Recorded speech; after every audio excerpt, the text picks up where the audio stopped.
should I do to save Earth? I have an idea. We will make Ecobrick.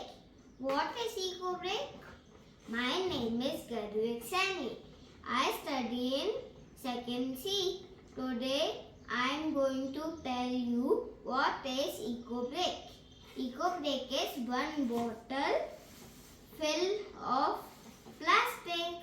It is used to make buildings, statues and many things.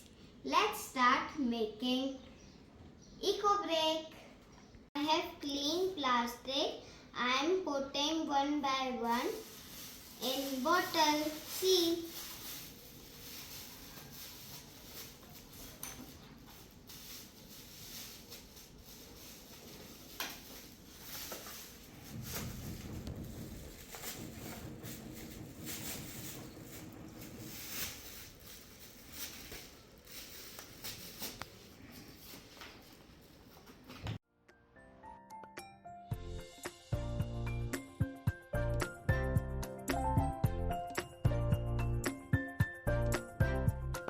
So friends, my Ecobrick is ready.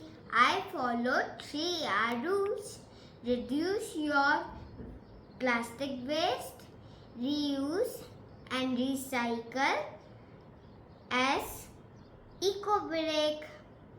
We can save our earth by reduce, reuse and recycle. Thank you.